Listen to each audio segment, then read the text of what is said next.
Good morning, everyone. It is 9 o'clock on Tuesday, March 8th, International Women's Day. So congrats to all the women on council and staff. Thank you.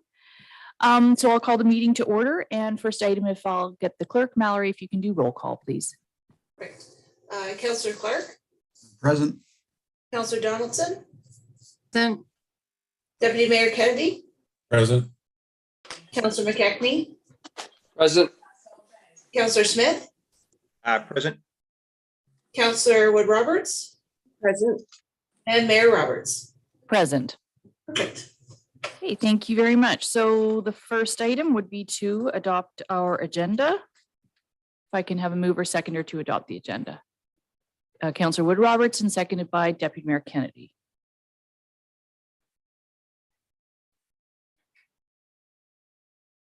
Be it resolved that the agenda for the committee of the whole meeting held on March 8th, 2022 be approved as presented. All in favor?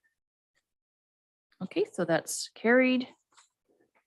And next I'll look to see if there's any disclosure of pecuniary interest or general nature thereof. Okay, seeing none today, I'll ask for a mover and a seconder to adopt the minutes of our committee of the whole meeting on February 8th. Moved by Councillor Clark, second by Councillor Smith. Be it resolved that the February 8th, 2022 committee of the whole minutes be approved as circulated. All in favor? Okay, and that's carried. So the first report that we have is from our fire chief, fire department.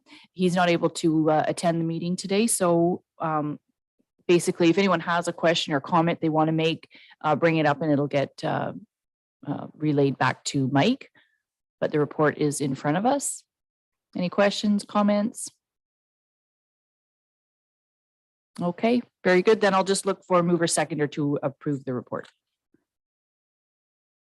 Councillor Donaldson and Councillor McKechnie.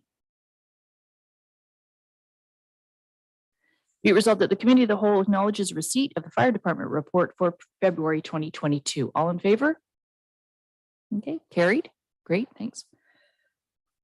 Next, we'll go into Public Works, where we'll be bringing in Rob Camelon. And it goes without saying, but I'll say it. It's been a very busy winter, a very stressful winter and very challenging. Yes, it's been a tough one for sure. Okay, take it away. Yeah, so if you look at our numbers, certainly February was very busy and we're still very much over last year to date. So probably at the end of this month, we'll have some better numbers of kind of where we land. But I think it's safe to say we're not going to have a big surplus in winter maintenance this year. So at least we know that early on as opposed to later on in the year. So we did have some incidents with our snow plows. We haven't had confirmation on the most serious incident we had. We are just going on the belief that it will be a total loss, but we haven't got confirmation on that yet. The second one, there was a snow plow that landed on its side. We think we can fix it, but again, we haven't heard back from the appraiser on that. So it's kind of waiting in limbo. So having said that, we are utilizing a spare truck from the county. So really we're back up to full complement. We just don't have our spare truck at this point. And there is an error in this report. So the last portion of the last sentence under the summary says we will not be back up to full complement until 2023. That is an error. We will be back up to full complement once we get our delivery in 2022. Thanks for that correction. That's good. Yeah, so hopefully we just get through this winter season and start over next year. Well, first and foremost, we're really glad that the two drivers in the two incidents are okay. That's our main priority. Accidents happen. The road conditions were treacherous. So, I'm just really glad that they're okay. And I reached out to them to let them know that. So that's number one. And we'll wait and see what the report is on the second vehicle. Like you say, the first one is definitely a write-off. So I'm just going to start it off, but at the frozen culverts, we've had this up and down crazy weather, some warmer temperatures. The concern, of course, is if we get a lot of precipitation or a lot of melt and the culverts are still frozen, water goes over the road as opposed to through the culverts. Where are we at with that? We are making headway on that.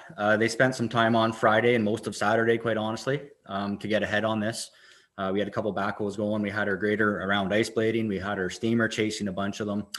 The problem with the frozen culverts is they're not an issue until they've been around for a few days. So as the water goes over the road, obviously it just goes over the road, and then it starts eating into that ice. And you'll see on the report, we have anywhere from 3 to 8, 10 inches of ice on these roads. So when the culverts first freeze up, the water goes over, it's not a big deal. But as it chews down, it could be up to 10 inches deep by the time, the water chews its way down. But if we don't check them every day, we don't know that. So we have to get around and check them all and say we did our best to get around to them as quickly as we could. And we are caught up on most of them. There's a few more that are popping up now, which is to be expected. But this is the worst year for frozen culverts that I certainly remember. So Yeah. I don't know, if it was 2 weeks ago when we had the rain event and then minus 25.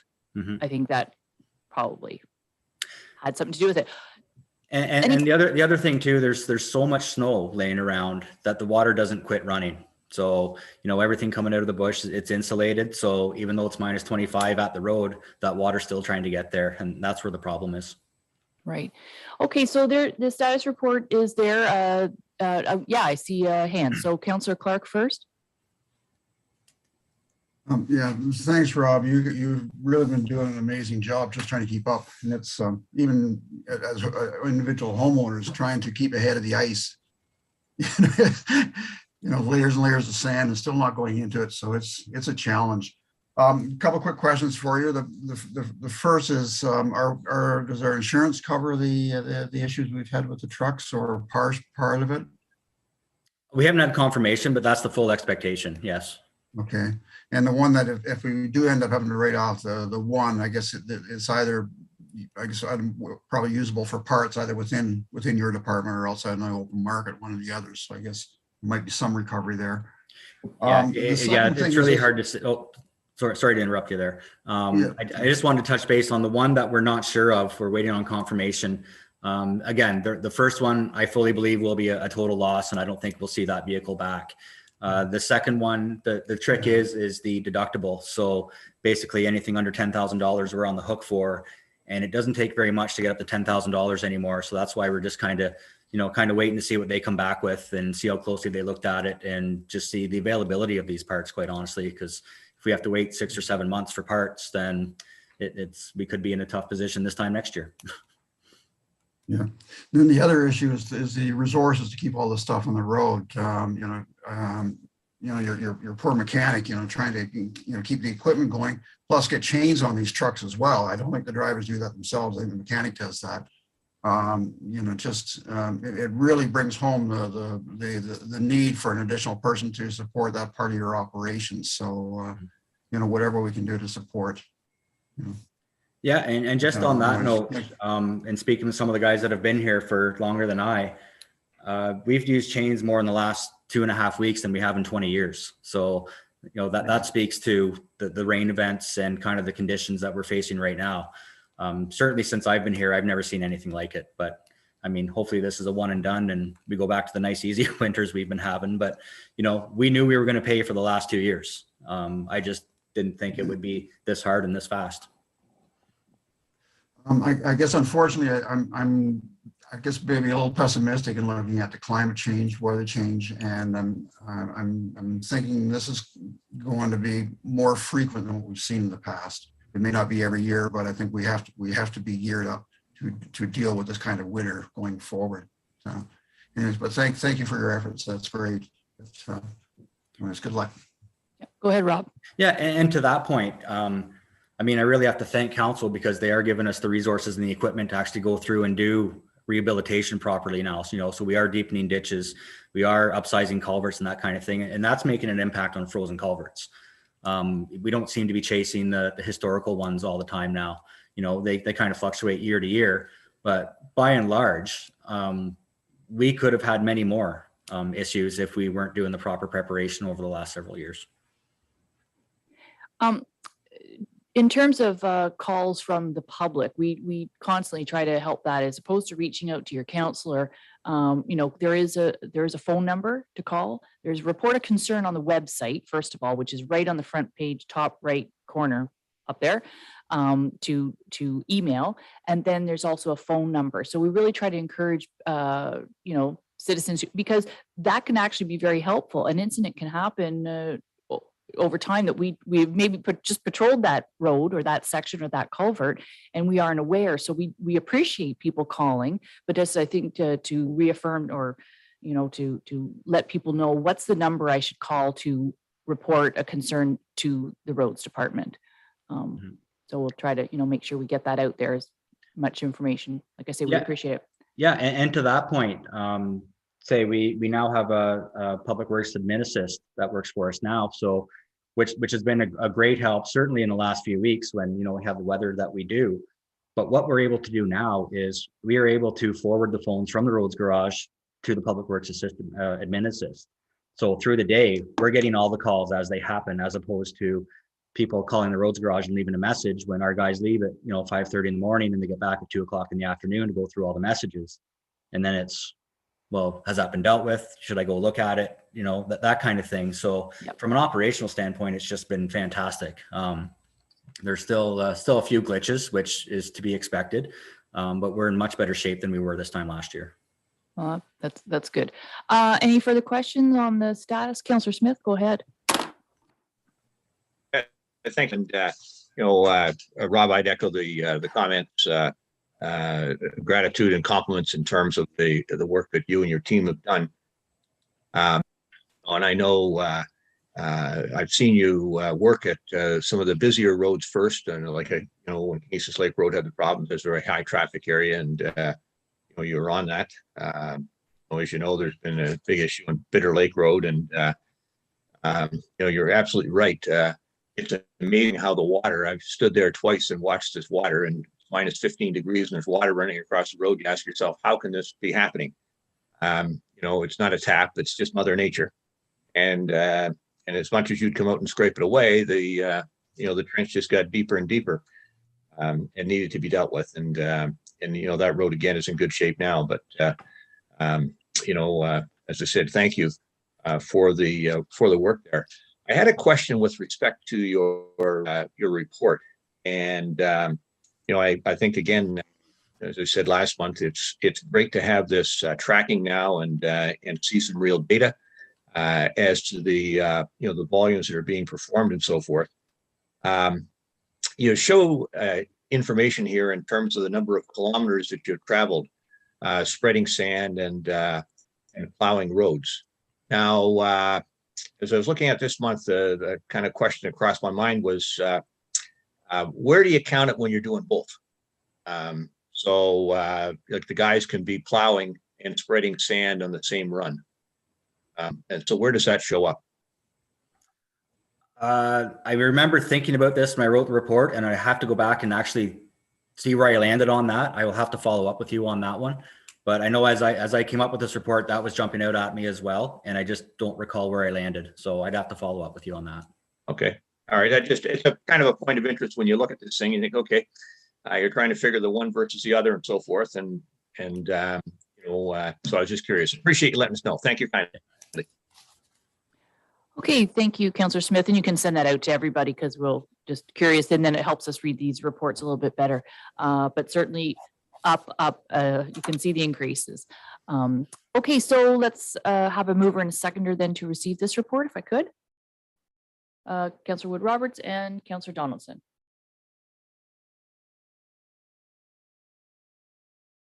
Be resolved that the Committee of the Whole receives and acknowledges this report about winter operations as information. All in favor? Okay, carried. A request for a snowmobile crossing sign. Speak to that? Yes, thank you. So we did receive correspondence from the HCSA requesting that a snowmobile crossing be marked up at Halliburton Lake. So it crosses Halliburton Lake Road and Ross Lake Road as it comes off of Halliburton Lake itself. And I don't recall which trail it is. It's one of the trunk trails. So Councillor Kennedy, you may know it's the E or B. I'm not sure. It's one of the busier ones anyways. It's the busiest one. It's the primary east-west circuit trail. Okay. And so the trail's been there for many, many years. It was never marked in the past. But now we are getting a request from an internal audit from the HCSA. So at the risk of opening up a can of worms, I am aware of, I believe, 2 crossings that we have signed in our municipality. I know we have far more than 2. So it hasn't been our policy to sign these crossings, but the crossings themselves are identified in the Ontario Traffic Manual, which is a recognized manual, when you get into the court system. So I'm going to suggest that if we proceed with this, that we look at it, we take it to the next step and assess all our crossings to make sure that we are consistent across the board. I don't think we want to piecemeal this one together and say, well, this trail is important, that one's not as important, this one doesn't get any use, that kind of thing. So I just think for consistency, I know the County of Haliburton, they sign all of their crossings. I'm not sure about the surrounding municipalities. But just as a good practice, it may be a good exercise. It's going to cost money. It's going to take resources. But at the end of the day, it's about the safety of the traveling public. Okay, Councillor Clark. Yeah, just to support what you're saying there, Rob, I think we do need a proper policy. We have to be somewhat cognizant of what's going on with the other municipalities around us.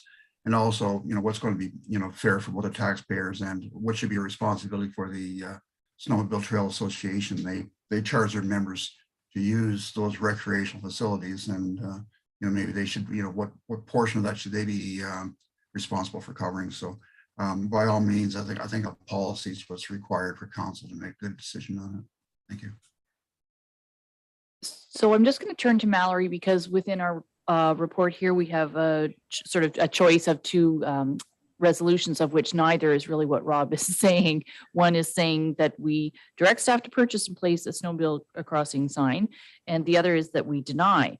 So, and I believe what Rob is saying is we should have a more fulsome report on snowmobile crossings in general on the municipal roads. Is that?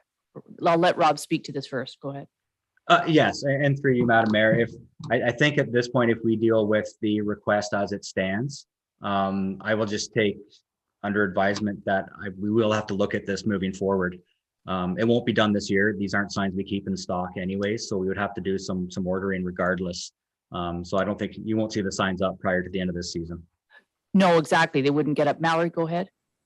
So with what Rob has just said, perhaps we can, if council wants, or committee wants to accept this, we can accept this sign. And then I'll note in the minutes that staff will be returning with a fulsome report assessing the whole network and where signs are needed.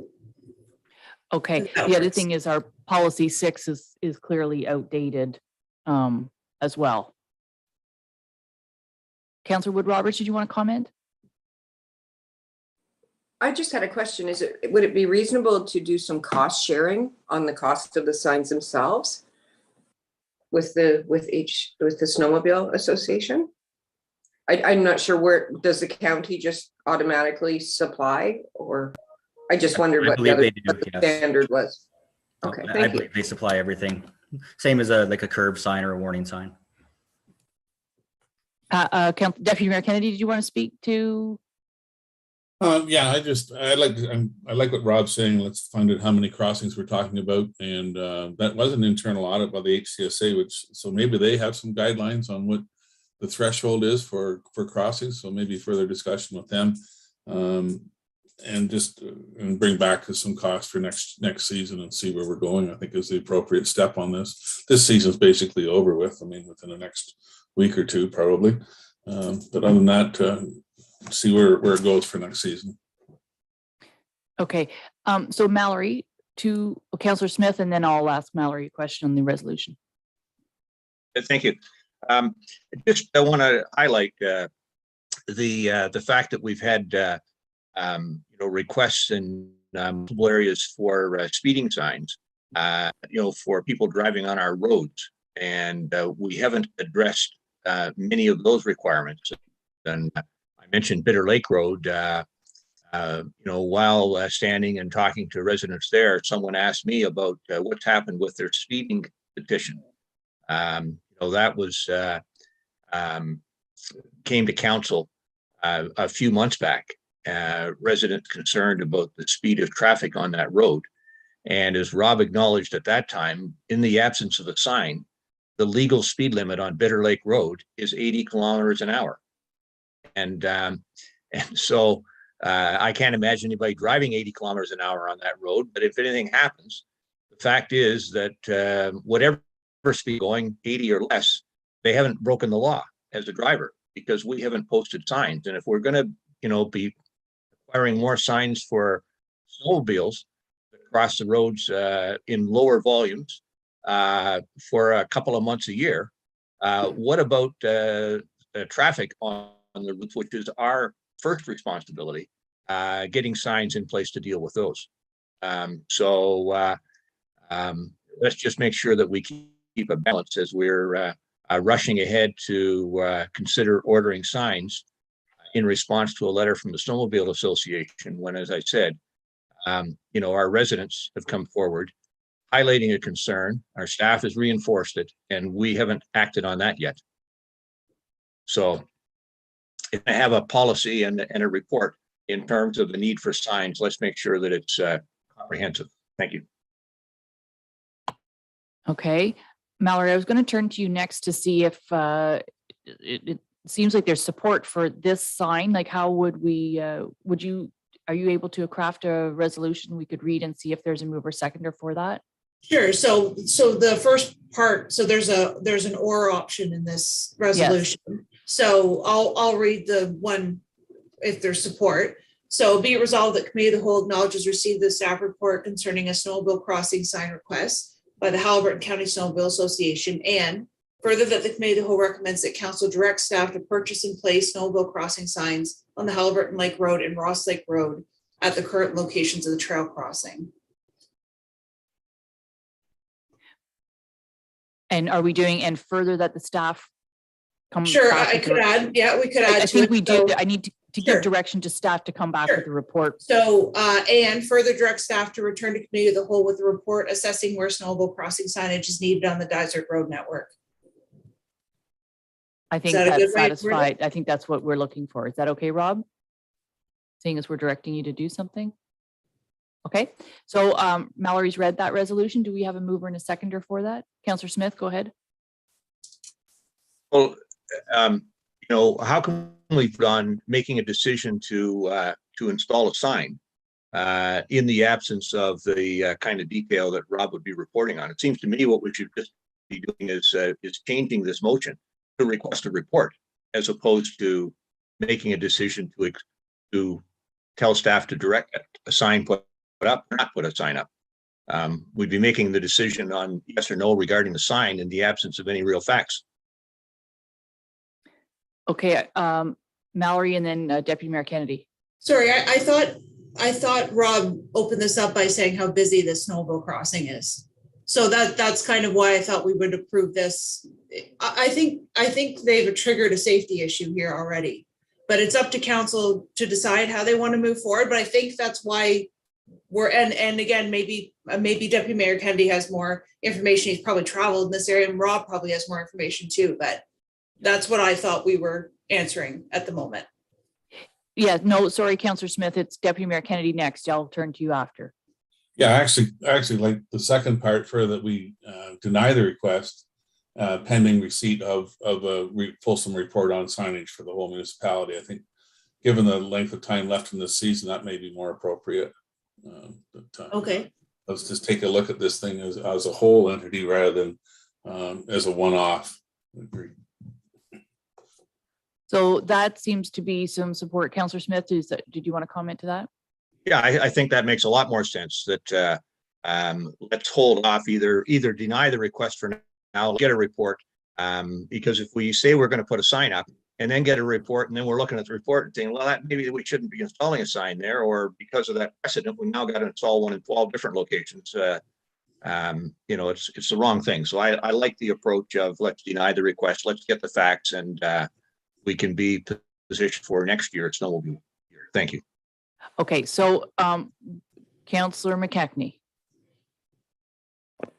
Yeah, I just think it's very important that we do put some signage up and find out where busy areas are with snowmobile crossings. I know the Halliburton Lake one they're talking about is extremely busy. So, but I think it's very important that we do put some signage up, especially a lot of people that are snowmobiling. This year has been a great year. And I know that area that we're talking about right here has been really, really busy. Thank you. Okay, so I think that denying the request does not mean that it means that we're denying the one of, and we want staff to come back with a more fulsome report in due course so that we're prepared for the snowmobile season of 22-23. So just to let the snowmobile club know, we're not denying, it's not a hard no. It's like, wait a second, this is a bigger issue. So the Mallory, I think I see support for that, and I would concur that instead of just doing this one sign, let's deny the one of request. Let's ask staff to do a fulsome report, bring it back to committee of the whole. They'll likely get their sign, but there might be more involved in that. Do Go you ahead, want me to Mallory. read another version? I would appreciate So, that. I okay. think that's what their support, and then I'll look for a mover and a seconder. We never voted or I never moved or seconded that. Okay, go Okay, ahead. so after we acknowledge receipt, then we go into further that committee of the whole recommends that council deny the current request for snowmobile crossing signs on Halliburton Lake Road and Ross Lake Road at the locations of the trail crossing, and further direct staff to return to the committee of the whole with a report assessing where snowmobile crossing signage is needed on the Dysart Road network. Okay, I think that is sufficient. So I'll look for a mover and a seconder for that. Deputy Mayor Kennedy and Councillor Wood Roberts. Okay, all in favor of that? Okay, so that passes. And also in doing the report, probably reach out to the Snowmobile Club, to Mr. Enright and check with him as well. What triggered it there? Why did they ask for that one request? Where else does it cross desert roads? But maybe where they're lower traffic areas, it's not needed. Who knows? Okay, good discussion. We will move on to the 2021 garbage haulage report from John. Good morning, everyone. This report is in follow-up to the 2021 Waste Management Annual Summary that was presented in February to Committee of the Whole. There's a question about the number of loads of garbage being taken to the Twin Creeks landfill in Watford, Ontario. So all of the waste and recycling collected at Dysart's waste disposal sites are taken to Mid-Ontario, which is located in Orillia. From there, the garbage is consolidated with garbage from other vendors, from other sources. Mid-Ontario uses different trailers to haul garbage to Twin Creeks landfill, but the average trailer load is 35 metric tons. So in 2021, Dysart had 1,509 metric tons of garbage. So divided into trailer loads of 35 metric tons, this would equate to 43 trailer loads of garbage hauled to Twin Creeks landfills in 2021. And that's the equivalent of one trailer of garbage being sent to Twin Creeks landfill every 8.5 days. Thank you very much for this report. Any questions on it? Just for information. Councillor McKechnie. Yeah, I was just wondering, John, the pile of construction and demolition waste at the landfill sites, have we been moving any of that? So typically, once the snow starts to fall, it becomes very hard for us to move the construction demolition waste. So we are planning, as soon as the snow melts, to start hauling out from Halliburton, Harcourt, and West Guildford. That construction demolition waste first goes to Orillia, is consolidated, and then sent to landfill from there. So we don't get it out before it starts raining. We as soon as the weather's fine, we're taking it out constantly. For example, usually spring and summer, we're taking construction demolition waste out of Halliburton, 4 loads a week. West Guildford 2 loads a week, and Harcourt 1 load a week. We have a fair amount of construction and demolition waste here in Dysart. Yeah, and could you bring me up to date on what's happening with all the plastic and the tins, cans that are being like recycled. There's not much of a market for that today, right? There's definitely a huge Is it just being market. combined? No, there's a big market right now for plastics and for metals from the recycling, especially with supply chain issues. Metal is a hot commodity. So the recycling of metals collected in our blue box is very well received, and plastics as well, because of petroleum issues. Being able to use recycled plastics has been a very high commodity item as well at the moment. All of the recycling from our blue box material is taken to Mid-Ontario and Aurelia. They bale and market the papers from there. The containers material are taken to Burlington, Ontario, where they are processed and recycled and sold to markets. Thank you very much. Okay, good questions. Okay, so thanks for that report, John. So I'll have a mover seconder to receive, please. Oh, sorry, Councillor Smith, question. Thank you. Thanks for this information. I greatly appreciate it. Just on the topic of garbage, it's been encouraging to see and hear about the commitment of people to find ways to reduce the amount of garbage that they have to drop off at our landfill sites. And you've talked in the past about the popularity of composters and digesters. We had a report earlier this winter and a commitment to utilize the food cycler, that new technology that will take all organic waste and turn it into something you can use in your own garden. I was wondering if you could just update council in terms of the number of requests you've had for the 100 units that council agreed to support, and where we might stand with that right now. Yes, so for the food cycler pilot project, we need 100 participants. To date, we've received 218 applications. Admittedly, about 20 of those are from outside of Dysart, but we're still around the 200 range. I suspect there'll be some additional media coverage this week, which will increase the number of participants. And so we will likely go to a lottery system after the registration period on March 31st closes, and we'll pick the 100 registration or participants on April 1st and notify them of their participation. Councillor Smith, go ahead. I have a further question on that too. Go ahead. Great, thank you. Well, that's tremendous to know that there's been already with what has been limited media coverage so far, already that many people that have stepped forward and said they want to shell out $150 and participate in this program.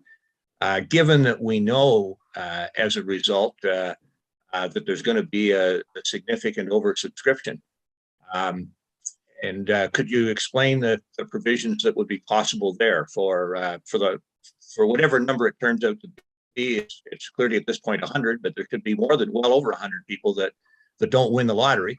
What will the options be available for them? Yeah, so the 100 people that win the lottery, Dysart Council approved a subsidies to make the price of their food cycler at $150. If we are oversubscribed, which we currently are, there would potentially be the option through council direction to purchase additional food cyclers and sell them at a cost recovery to those who wanted to do so. That we suspect that price would be $250. And we kind of need increments of 36 people, as there's 36 units per skid of the food cycler. But again, we would need council direction to proceed with that kind of additional purchase and cost recovery of those sales of those additional food cyclers. Okay, so what you're saying is that there's an opportunity for those people to still buy units at half the price that they sell for at Amazon, where they sell them on Amazon for $500. People who don't win the lottery would still have a chance to buy them for $250, assuming that council's prepared to approve the same kind of recovery approach that we utilize for composters and digesters in the traditional sense. Is that correct? There is that potential. I would maybe recommend that staff come back to Committee of the Whole in April with a report just to summarize of the people that did not win the lottery, how many of them would be open to purchasing the food cycler at the non-subsidized price, and then council can make a decision from there about how best to proceed. Yeah, that's what I was going to suggest. It's still a subsidized price, right? It's It's only subsidized though by the federal government to the tune of $250 that we qualified for because we put the $10,000 up. Correct, yeah. And so, from my point of view, that's no additional cost to the municipality, and it's a tremendous benefit to us because there's that many people that will be bringing far less garbage to our landfills, and we won't have many trucks heading off to Aurelia and then on down to Watford hauling our garbage. So I think, again, it's tremendous, and anything we can do to continue to promote this program and turn that 200 into 300 or 400 is fantastic. And for people to know that even at $250, it's tremendous value, and it's again a great contribution to reducing the amount of garbage we have. Thank you. Okay, thank you, Councillor Smith. That had been on my mind, but it wasn't on the agenda, but that's okay. It's committee, so we are allowed to ask questions of departments. So I anticipate, look forward to the report when it comes back in April. It may come back, and Councillor Smith, just to be aware, you're saying 250, that's what it costs, but there is admin time that I think we would probably likely need to incorporate into it. So it could be just, a $20, whatever. We'll let staff determine that because there is time involved. And we would also, I think, John, you've mentioned this before, is even though they wouldn't be part of the 100 lucky lottery winners, we would hope that they would be participating in the actual program, which is you have to report, you have to be committed to filling out the surveys weekly, blah, blah, blah, all that, the stuff that goes with it, so that we get the best information. But anyway, report coming in April. That's going to be great. Yeah, yep. Well, thank you. Just as a last comment, and while you're thinking about the $20 administration fee, and that we, for our staff time, let's also consider the reduction in costs we'll have because people won't be bringing as much garbage to our landfill sites that we have to pay Mid-Ontario to haul away. And so, as long as you take all of those costs for the life of the food cycler, the multi-year life of the food cycler, and use that to offset the $20, the price will probably turn out to be less than $250. So it's great to have cost recovery, just be fully balanced. Thank you. Well, yeah, I just threw that out there. I just said, let's wait till the staff report to come back. It is great that it is already to have that many people fill out the application. Okay, so I do need a mover and a seconder for the actual report, if I could. Councillor Smith and Councillor Roberts. Be it resolved that the committee of the whole received this report for information about garbage haulage. All in favor? Okay, that's carried. And lastly is about hazardous waste intermunicipal agreement. Thank you. So back in October, Dysart Committee of the Whole directed staff to issue a collaborative request for proposal with the Haliburton County municipalities for household hazardous waste events. In January 2022, Council approved Buckham Transport as the service provider for those events, and Dysart is hosting 3 events in July, August, and September in 2022. Dysart, in partnership with the Algonquin Highlands, East, Edmonton Hills, proposed to enhance household hazardous waste management by permitting the respective residents to drop off acceptable materials at any of the designated household hazardous waste day events within those lower tier municipalities. Therefore, staff prepared a household hazardous waste intermunicipal agreement, which is being shared with the respective committees of the whole or councils last week and this week. This intermunicipal agreement would permit any Haliburton County resident with a valid landfill identification card to attend any of the 2022 designated household hazardous waste days. And between the 4 local municipalities, there'd be 14 designated events in 2022, thereby enhancing the drop-off options for residents throughout the county. Data will be shared between the 4 lower tier municipalities to help determine if in future years a fund sharing agreement is necessary, and if so, how that would be allocated. And this intermunicipal agreement is reflective of the Haliburton Municipality Service Delivery Review with the focus on waste management. And there was a specific resolution made by the Haliburton County Service Delivery Review Steering Committee to address this topic as well. This is great news. This is the whole point of the service delivery review at the county and how to work better with our local municipalities. This is a prime example of a benefit of that, of the communication there. There are a lot of people who live sort of on the border of one township to the other. I know I can think of people that are just on Sawyer's Lake, but they pay their taxes to Minden, but they do everything here in Dysart. So this is great. It's also hopefully at our main landfill, at the Halliburton landfill on our hazardous waste days, we've had mega lineups like literally right down to the county road. So, I hope maybe it helps reduce that a little bit. We'll see, but I really think this is a good news story. So, any other comments about go ahead, Councillor Smith. Yeah, thank you. I'd echo the comments you've made about this being a fantastic story, both to improve the service level to our constituents and the efficient use of tax dollars. The one thing that I know based on our process, we set the dates and locations for our hazardous waste days, thinking it was for our use only. And when you look at the long list of days rather across the county and the locations, you sort of say, well, is that the most efficient way? I understand the process by which these dates were set for 2022. I just asked that Don and his colleagues from the other municipalities look at this experience and maybe develop what I'll call a thoughtful list for 2023. Where we consider dates and locations, and to be completely efficient in terms of the dates and the number of locations that we have to do. Thank you. Okay, so mover seconder then, please, for this one, if I could. Councillor Clark, and seconded by Deputy Mayor Kennedy. Be it resolved that the committee of the whole recommends that the bylaw to authorize the execution of the new household hazardous waste intermunicipal agreement with the County of Halliburton lower tier municipalities be brought forward to the March 22nd, 2022 council meeting for approval. All in favor? Okay, carried. Okay, thanks Rob and John for your reports. And next, we're going to move into the Parks and Recreations Department, and there's just one item here, of which Tamara is not able to be with us today. So I will be sort of taking the lead on this.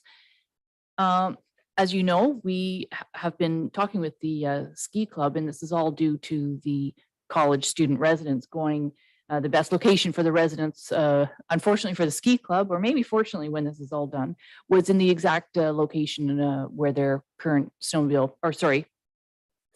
club garage is, where they store their equipment. So we've been working with them and also working with a local lumber company to design some plans. And we've come up with something that we can all agree on, which is basically what they have now, a slightly different design, a different roof line. The shed roof works really, really well for snow removal. It also lets in a lot of natural light at the front. So where the garage doors are, where you see the front of the, on those drawings further down, you'll see that that actually sort of faces west. So you'll get a lot of natural light in there. Let me see what else. Just trying to pull that up. So what we need to do now is get out for tender. A lot of builders probably have already got their summer planned out. People see the building department report next. It's very, very, very busy, but hopefully this is I would say a fairly easy build. There's no plumbing. There'll be wiring, but there is no water. So there is going to be electrical, plumbing, and there's no furnace, there's no heating system in this. So it is a fairly straightforward on slab construction. Now the Nordic Club had requested that we extend the slab so that they could, for future development, and that would be to the south. But we've talked with Carl, and there's no real benefit of extending the slab at this time unless you know what the load bearing is going to be over that section. It actually could get damaged even in 1 year with being exposed. So what we've determined is we will just build it as shown here, and that if they want to extend the slab or extend the garage to make it longer and to maybe have some kind of clubhouse extension on there, that you can easily add that on it at a further date. So questions, comments on this report? It's kind of exciting. We need to get going. We have a special meeting with the college coming up. So hopefully this will get constructed this summer. Councillor McKechnie and then Councillor Smith. Yeah, I'm just curious, is there any idea what the cost of this might be? So is there any until ballpark idea? we did on one of the designs get a building material list, but you know, we don't need to share that until basically what the purpose of the way we're doing it is we put it out for tender, and then those tenders come back and council, just like any tender for anything, whether it be a piece of equipment or anything else we've done, construction projects, we look at the tenders and we will accept the tender. So it won't be till that time. We don't know what the cost of labor is. We don't know the material cost. That's going to be up to whoever wants to bid on it. They go out and source the materials. We provide the plans and they let us know when it will be constructed and how much it's going to cost us. So that's yeah. So if it was 300,000, 400,000, 500,000? Well, I certainly hope not. We have working with Carl, working with the company that we have here, we're able to get their material list. But for instance, we have the design, somebody, XYZ construction company may put in a tender and they source their materials somewhere else and come out with a completely different material list. So we're providing, like I say, the design. We're going to wait to get that. I can't imagine that. We've also talked to Carl, who that was able to give us, based on building permits in general, a general cost per square foot. So I think we'll be in good shape. It does say where we would fund that from. And we've talked about this before. We did sell a property last year, which was the sale of the community living group home. And that went into just a development reserve. I can't say 100% certainty, but I am hopeful that it will be break even. Yeah, and just one other question, and maybe you might not have the answer to this, but the ski club and the biking that goes on in Ingley Park is a great thing for our community. I understand that. I don't utilize it at all, but I still think it's a great thing.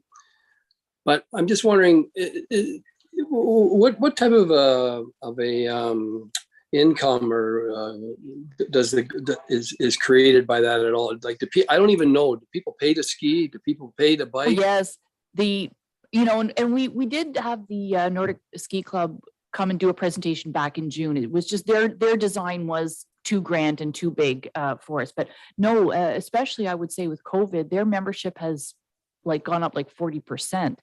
So they run a very good organization. They they just bought a beautiful piece of equipment to do the trail grooming. They're in good shape, and a lot of people, not only who live here, cross-country ski there, but people come from afar. I see it because I live near there. So they groom the trails themselves, right? Oh yeah, they look and groom and maintain in the summertime, with sometimes through our parks department support with materials, but no, it's like 100% volunteer organization. Thanks for your answers. Yeah, okay.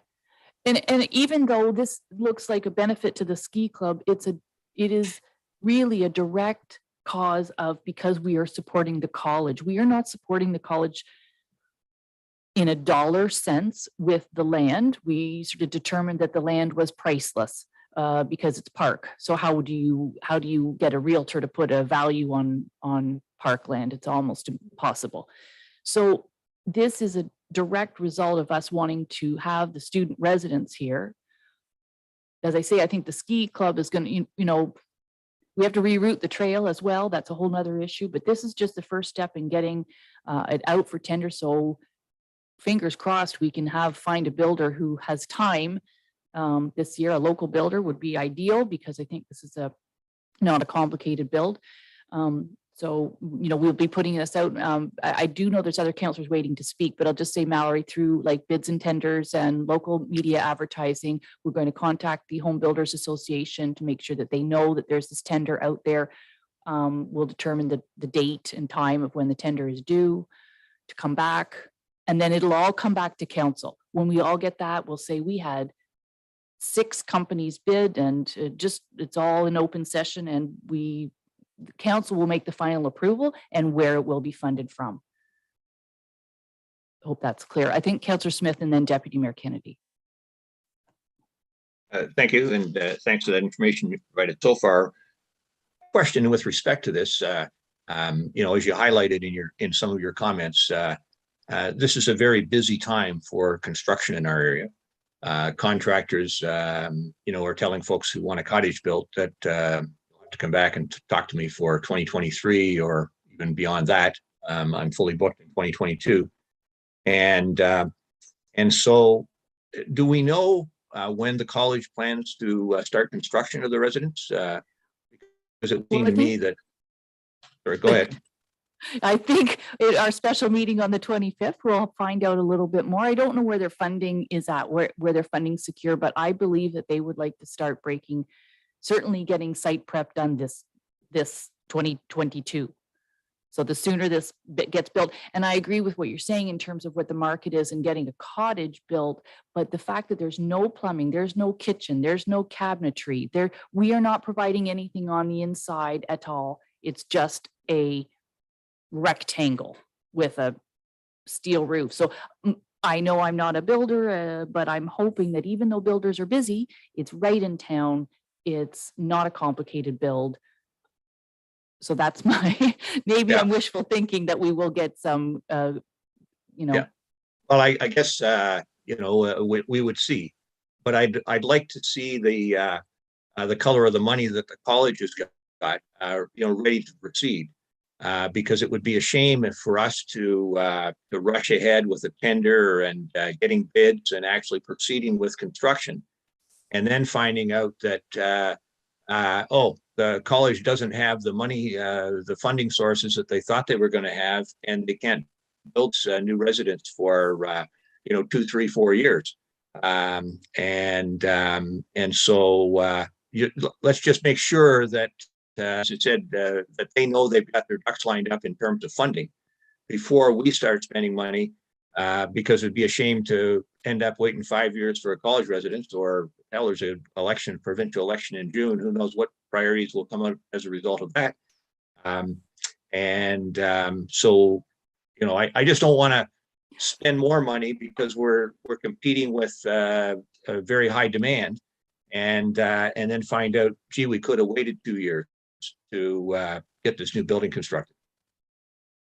Okay, well, that's, you know, tenders go out, we'll wait and see what happens, but I think we'll know more on the 25th. And my understanding from the college is that no, they want to start building immediately.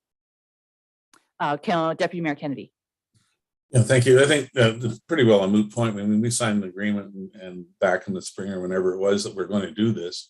So let's get on with it. And it's to be coincident with the conveyance of the property. So I'm not sure if the property's been changed over to their hands yet or not.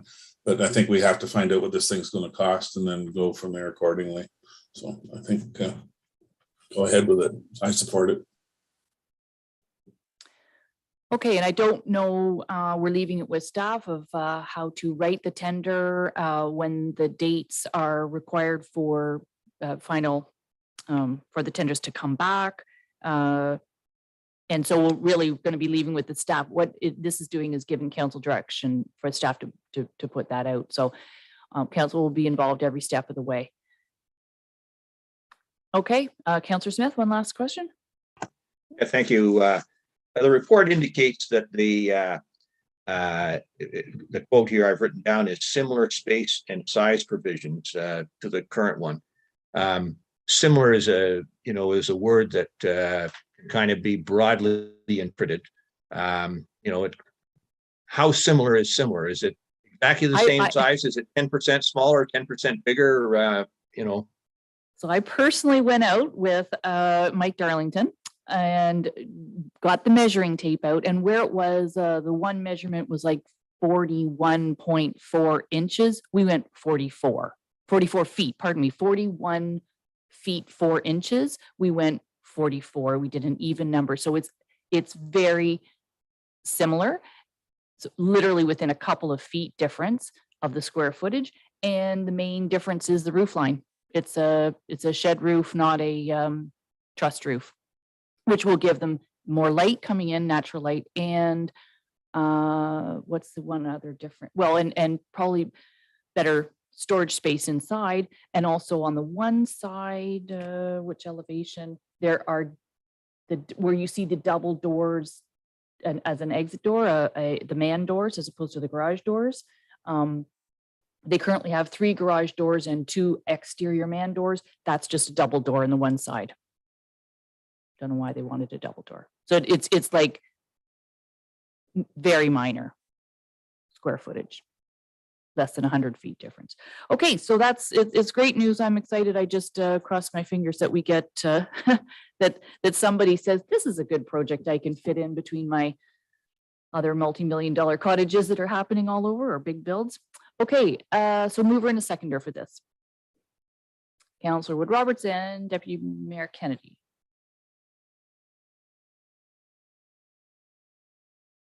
Be it resolved that the Committee of the Whole recommends that Council direct staff to issue a tender for purposes of building a new garage in Glebe Park for the Haliburton Highlands Nordic Trail and Ski Club as per the design attached to the staff report, and further that staff be directed to report back at a future meeting with regard to the removal of the existing garage, funding options, timing of the project, and award of the contract. All in favor? Okay, and that's carried. So, Carl, I don't know if you were listening to all of that. I was. Okay, there we go. We'll be issuing a building permit for ourselves, I hope, this spring. So speaking of building permits, I'll let you speak to the first report.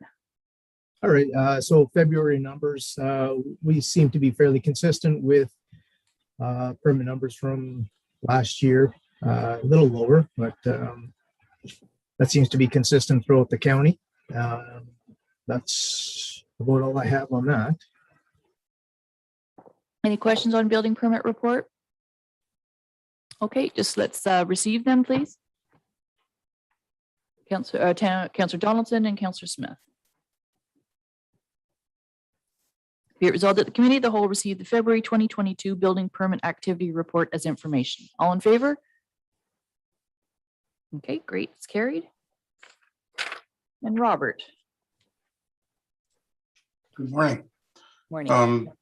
Straightforward report. If there's any questions or anything, I can answer. Okay, I'll look to see if there's any questions. It is straightforward. Councillor Smith?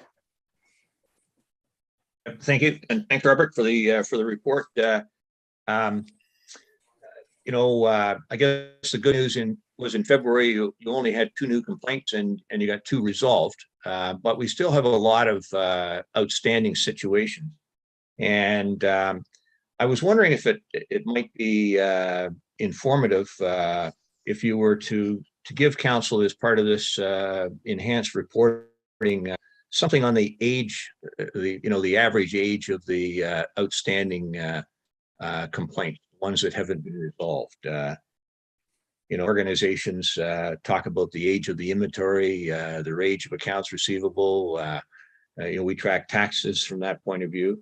Would that be something that you could reasonably report on, so we'd have a sense of the average age of complaints, or how long some of the ones have been running?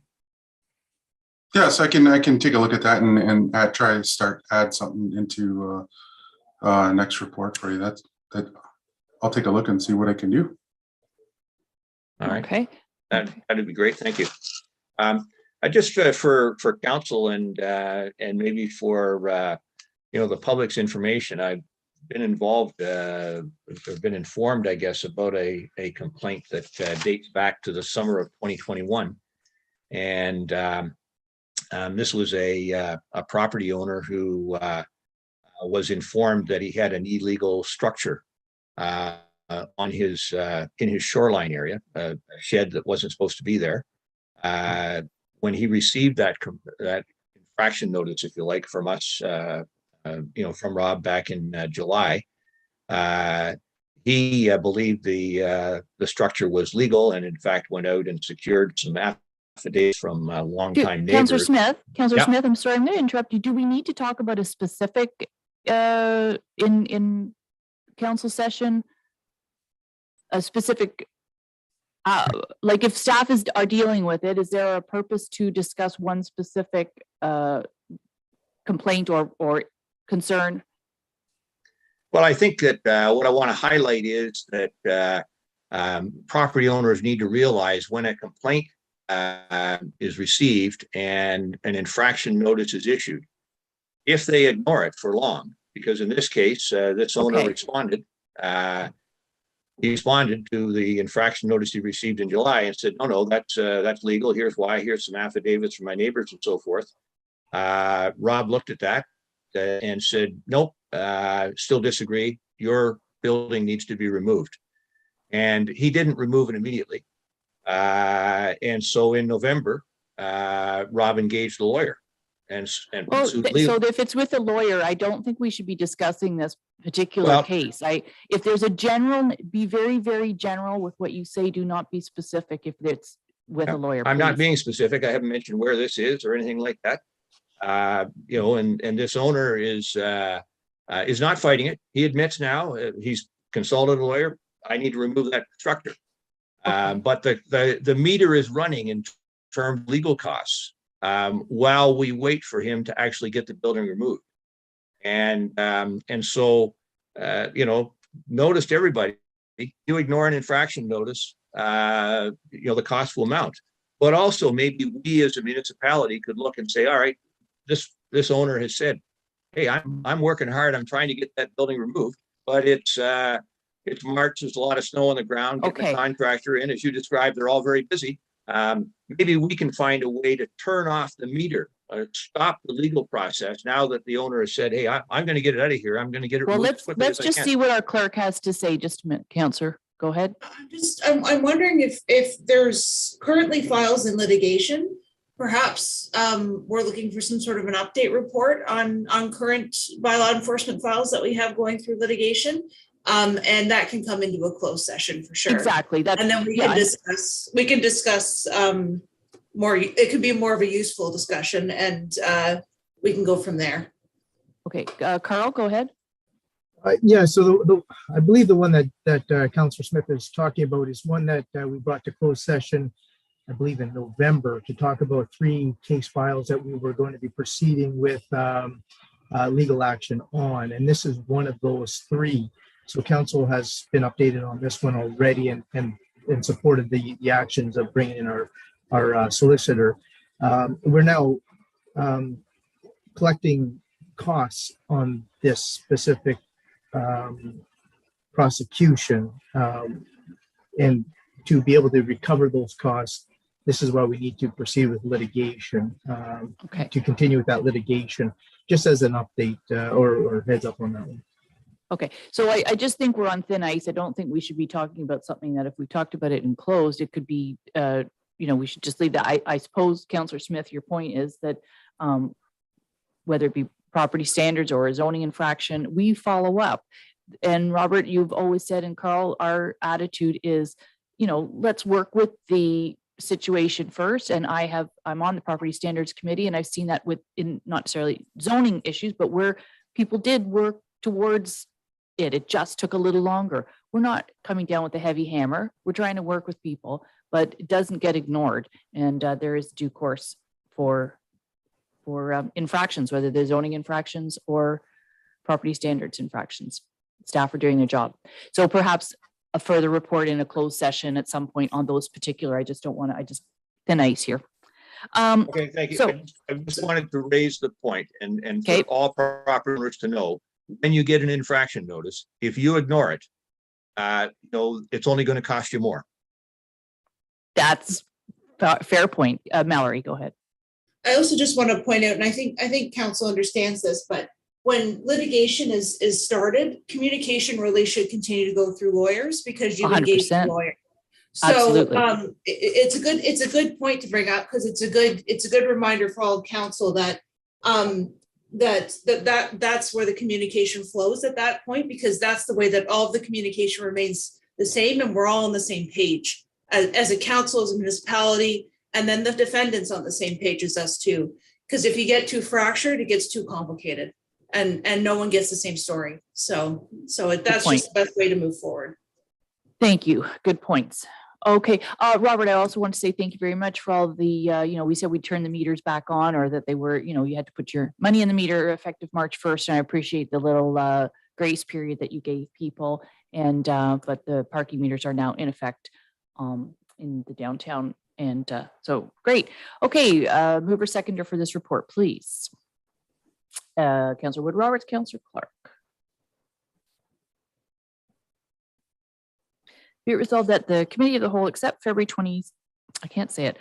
February 2022 bylaw update report as information. All in favor?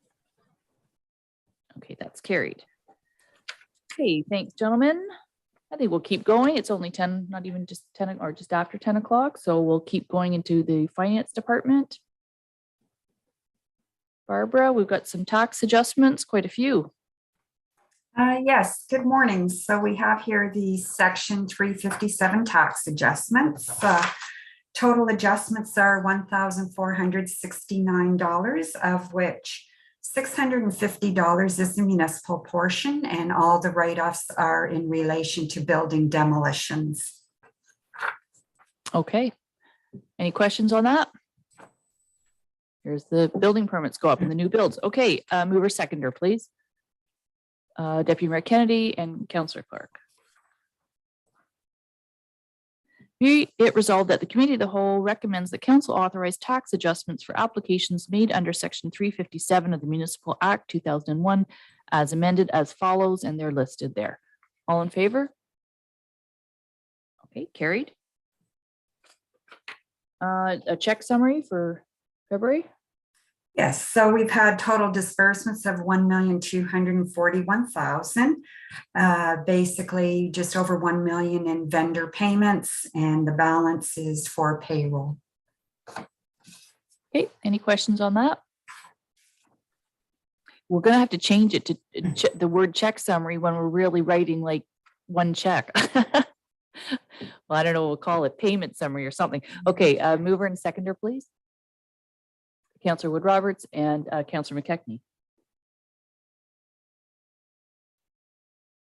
Be it resolved that the Committee of the Whole acknowledges receipt of the February 2022 check summary. All in favor?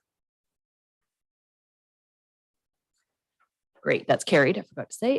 Next is the Active Transportation Fund application. Not sure who is speaking to that, or if you are, Barbara.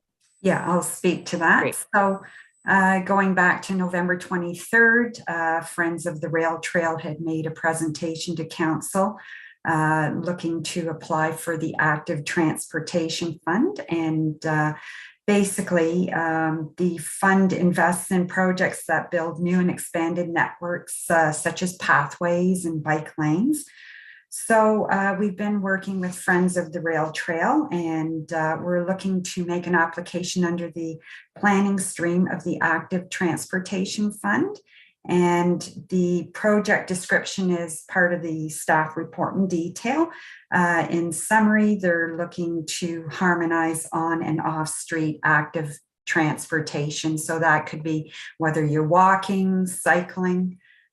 So the grant application we're looking at is $50,000, and that would cover the total cost of the project. So just this is for the plan, not for any of the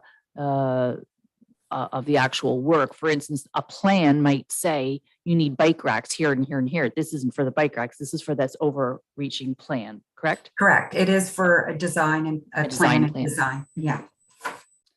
Okay, well, that's kind of exciting. Any questions, comments to Barbara on that?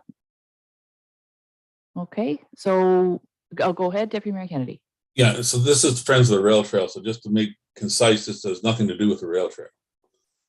Correct. Because this is at the municipal level, not the county level. So this is from the airplane, for lack of a better description, into town. And does it just Exactly. include Halliburton, or does it include the other 4 villages that are within the municipality? No, Halliburton Halliburton Village. Village. In and around the village. It's connecting from where you would come off the rail trail at County Road 1, or even like you say, the airplane. And then the idea is, as Pamela would say, and then what? Where do I go? Where's the museum? Where's the new welcome center? There's nothing there. So it's that connecting link sort of thing. Aren't we already building that into the signage initiative at the cultural committee and at the Not county? well, I don't know. I mean, you know, this is, we'll see. This is just to apply for the plan. We might not get approved, so you know, we'll see. But it has to be done through the municipality. So I don't think there's any harm in seeing what it is, and it's not committing us to any dollars at all at this point. So with that said, I will look for a mover, seconder. Councillor Clark, Councillor Smith. Be it resolved that the Committee of the Whole recommends that Council authorize staff to apply to the Active Transportation Fund on behalf of the Friends of the Rail Trail. All in favor? Okay, that's carried. And the expenditure revenue report at December 31st. Go ahead, Barbara. Okay, so we have here the preliminary expenditure report for 2021, and we're looking at a surplus of $718,000. So there are a few primary segments that comprise this surplus, and Appendix A of the report does give some further context to some of the key areas and activities where the surplus has been generated. So part of the report here is staff are recommending to transfer surplus maintenance funds in the amount of $240,000 to the development reserve. So the transfer funds represent the rental shortfall of operating municipal equipment. And so in the chart there, there's basically 4 activities, maintenance activities that comprise that $240,000 rental shortfall. So we have hardtop patching. The net surplus for 2021 is $98,000. Of that, $26,000 represents a shortfall of our rental equipment expense. And so for the LT grading, it's $12,000. Snow plowing, there was a surplus of $223,000 for that budget, of which $139,000 is a shortfall of rental equipment expense. And the same for sanding and salting. They had a surplus of $241,000, and of that, $63,000 is due to reduced rental expense. So typically, over the course of one budget year, the net result of our rental revenue rate less the operating costs of the vehicles and equipment nets about $120,000 contribution to the reserve. As we sit today, you're looking at $140,000 draw on the reserve. So it's gone totally opposite. And in that respect there, we're requesting to add $240,000 to the reserve for this surplus, which would put the equipment contribution to the development reserve into a positive position of about $100,000. So there's also a further recommendation to consider an additional $250,000 contribution to the development reserve for future capital projects. So taking those two transfers into consideration, it would net a net surplus of $228,000 for the 2021 year. So the other comment I'd like to make is just for council to consider the current economic conditions out there. If we look at the 2022 budget as it stands right now, we are looking at higher costs to procure equipment and vehicle replacement, along with those operating costs. And I mentioned the price of gasoline. That has increased substantially over the last couple of months, and it's going to continue with that trend. So just some extra costs that potentially we will be facing in the 2022 budget that will have an impact on the bottom line. So that concludes my report. Thank you for that, Barbara. So just to finalize, the remaining surplus at 228,000 just goes into working funds. Is that correct? Yes. Okay.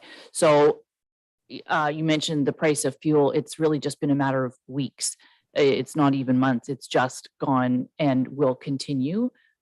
As I'm wearing this and thinking of the world and what is happening right now, we're in very uncertain times. And so, we did talk at our budget that we knew we would be in a surplus in certain departments. And so I think we're very fortunate that that's how 2021 ended, but it is not how 2022 is beginning. So one thing that I have always struggled with on council, this is my 16th year, is the rental equipment, paying back ourselves, renting our own equipment. I've always struggled with that. I don't know if any other councillors do. Is there a better way to manage that than how we have the system right now? Go ahead, Barbara, and then I'll open it up. Yeah, and that has become more evident over the last 3 years. Typically, as long as the stock is rolling and we have reasonable rental rates, we're able to generate that contribution to the development reserve. However, the landscape has somewhat changed over the last 3 years. And we look at 2021, we had a relatively light winter event. So that way there, our vehicles are not rolling, they're not generating the revenue. So that program may not be the best program in that type of year. So council has given staff directions to develop a reserve and reserve fund policy. And I think through that policy, we will address that program there and reevaluate to find a better way of putting funds into the development reserve for future vehicle and equipment replacement. Okay, thanks for that. I'll open that up to the floor for any further questions on this. But just as an example, with a fire truck, we just say there's a 10-year cycle on a fire truck, and now we valued a fire truck at $500,000. Therefore, we're putting $50,000 aside. It doesn't matter how many fire calls. It doesn't matter if there's 6 1 month or 35 or 40, which is more likely. That's what a fire truck costs. That's the life cycle of the truck. And so I think going forward for future councils, it will be a lot better because, we'll make sure if we weren't in a surplus for 2021, we'd be in pretty rough shape for our vehicle replacement. So we're fortunate that it turned out that way. But anyway, just wanted to speak to that. So I'll open it up to the floor for questions. I see Deputy Mayor Kennedy first, and go ahead. Yeah, thank you. And thanks for this report, Barb.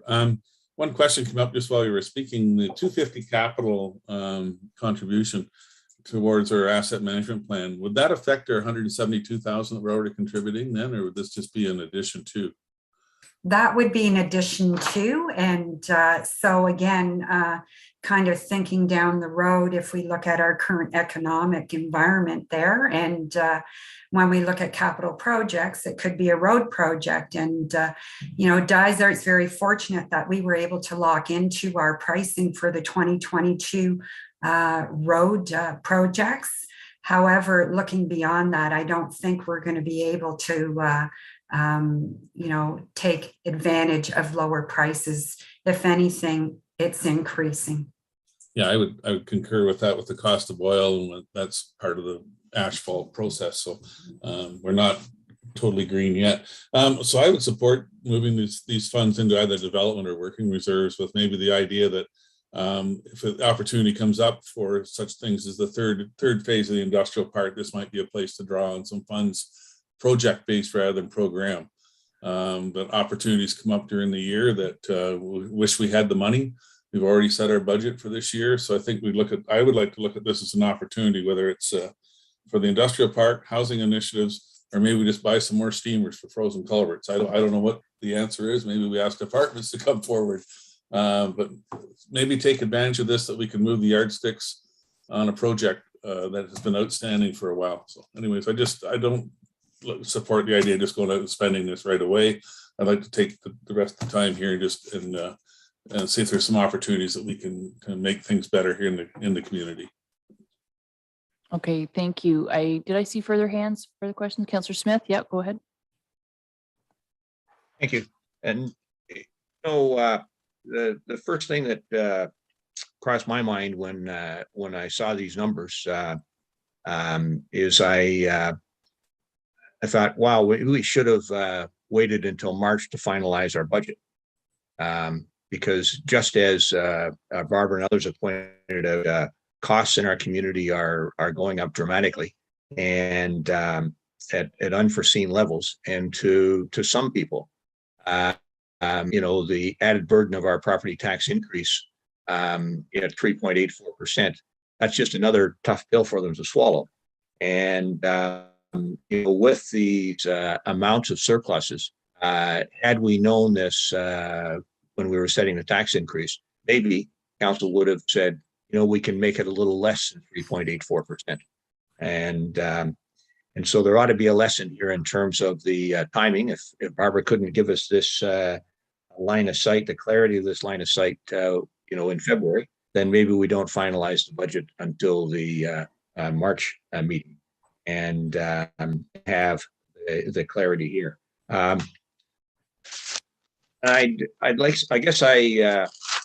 I wonder how Barbara established this, the 250,000 that, she said, well, I'll just add that to the capital reserves for future projects.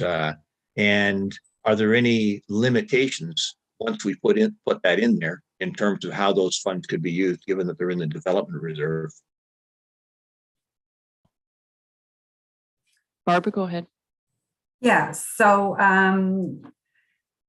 basically the $250,000 was a 50% split of the balance on the 718,000. So if you take the 718 and we reduce it by the 240,000 for the vehicle and equipment replacement, you're left with about 500. So that's where the $250,000 came, basically a 50-50 split. So as far as putting that money into the development reserve for future capital projects, definitely how that money is spent would be at the discretion of council. So if it's at the future discretion of council, would one opportunity be when we're building the budget for 2023, could we decide to forego the $170,000 contribution that our asset management plan says we add to the reserves each year associated with the asset management, given that we've deposited an extra $250,000 in advance? Could we use that advance deposit to that? Councillor Smith, that's so far off, and I don't think we know that this is an election year. So while staff will be working very, very hard behind the scenes starting in September, October, I don't believe that we'll have much input until after the election for the 2023 budget.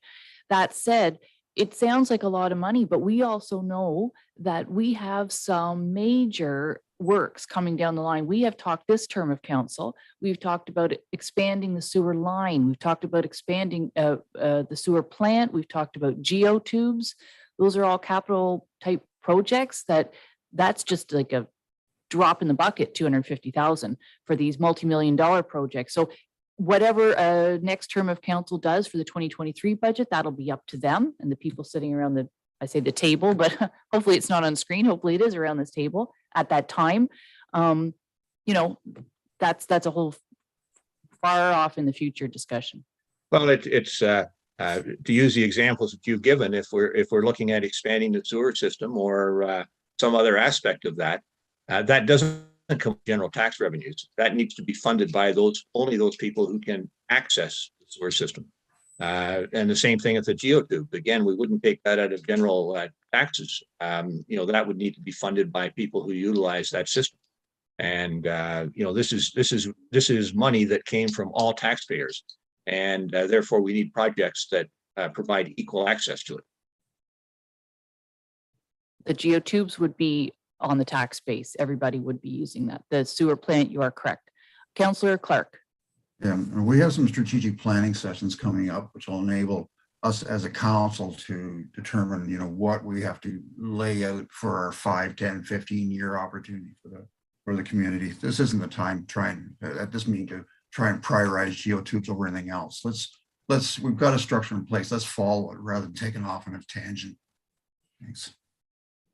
Okay, thank you for that, Councillor Clark. And the other thing, as Barbara's alluded to, you know, I do believe it's a priority for 2022 to start, you know, coming up with the reserves and reserve fund policies so that we know how much the strategic plan and those policies are all kind of like tied together to know, you know, what are the priorities and then how do we fund them.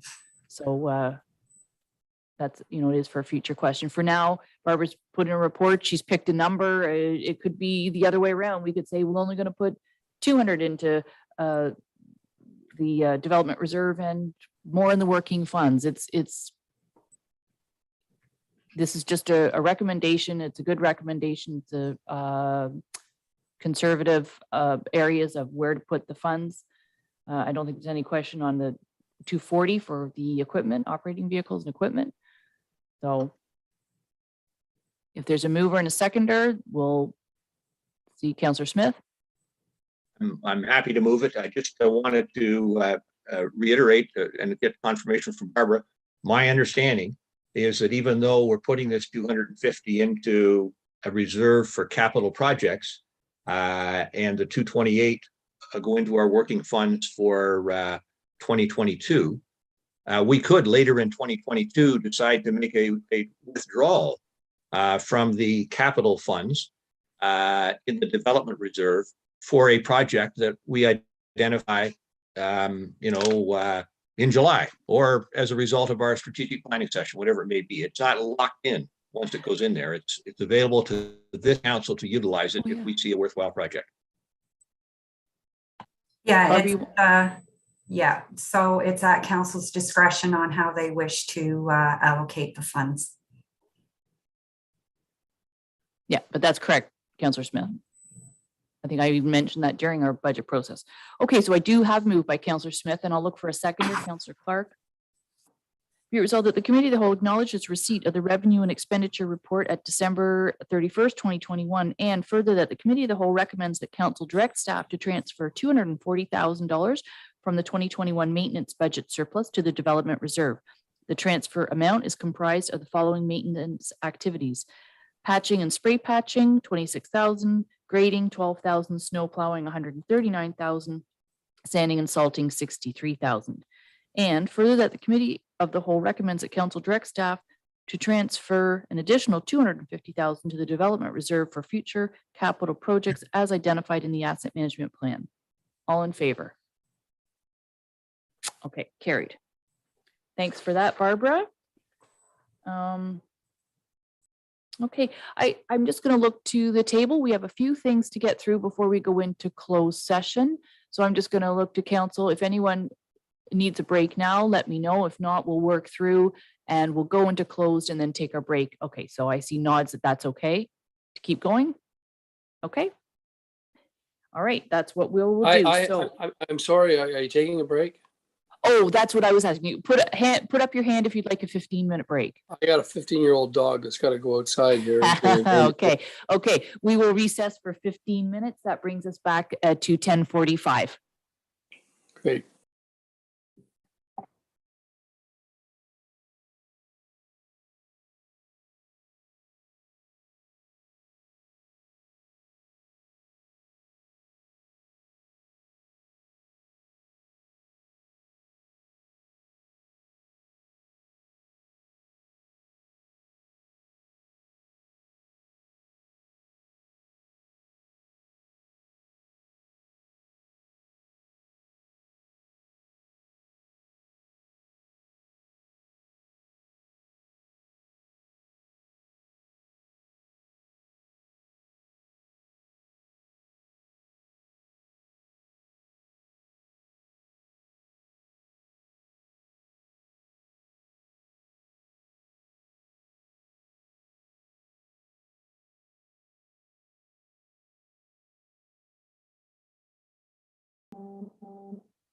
Oops, my phone.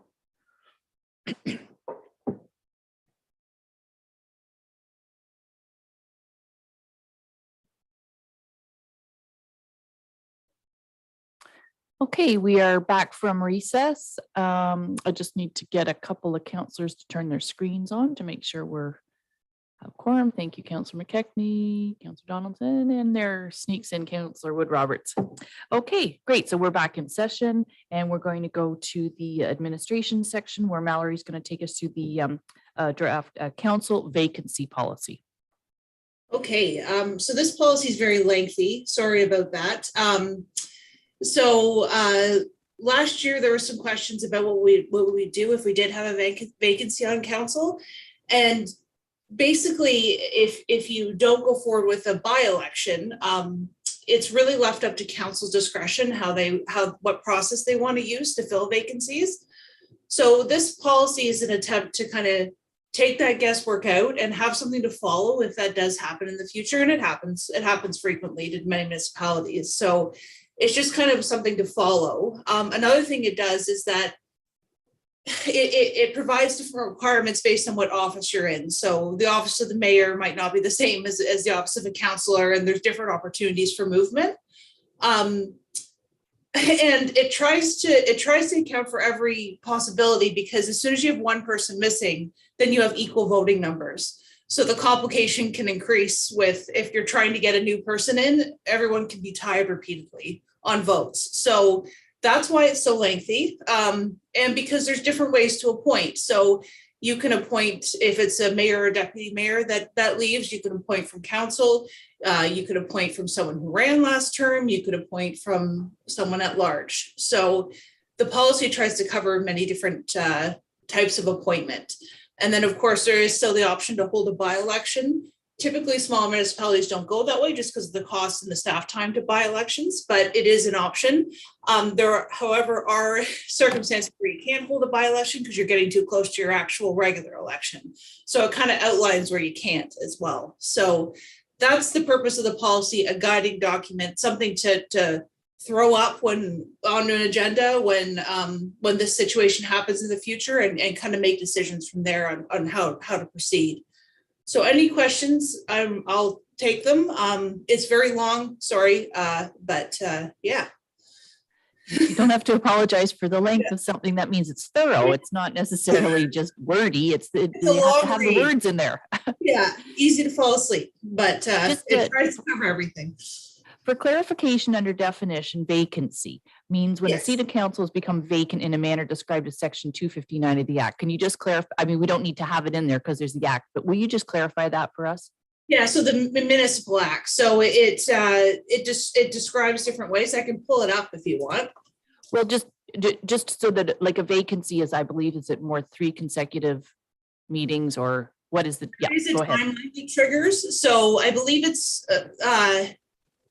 if someone misses a certain number of meetings, but someone can also just resign, correct? Yes. So it could be that someone disappears and then you have to make a decision. And of course, this doesn't cover an approved leave. So if council approves a leave, you appoint alternates to the committees and you continue on.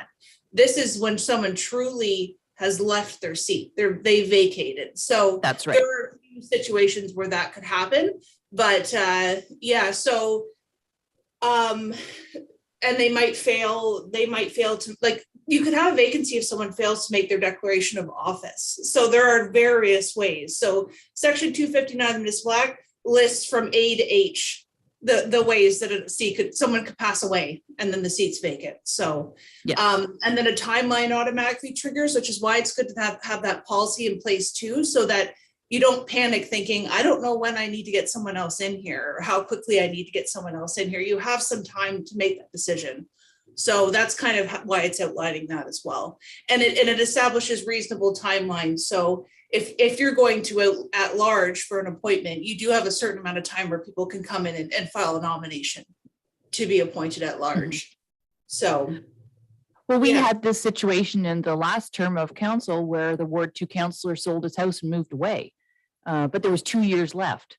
So we did fill the vacancy from the person who had held that position before and had run for council. So, you know, that made sense and we all agreed on that. So, but this is putting a clear policy. Any questions to Mallory on this or? Councillor Clark, go ahead. And Councillor Smith. Yeah, Mallory, a situation where nobody expresses interest in running for a seat for a ward. Any thoughts on that? I can see that, you know, becoming more of an issue with many communities going forward. You know, there's so much stuff's being downloaded, and just the temperature of the communities is changing so much. It becomes more of a challenge.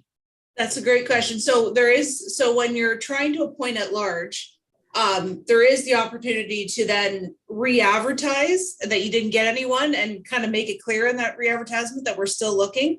But that's a good question and I might need to put it in. If you re-advertise and absolutely no one wants to fill that seat, how does council progress? Perhaps it progresses a 6-person council. And so I will look that up and perhaps I'll make a notation when I bring the final policy of what happens in that event. We continue on. So that's a good question.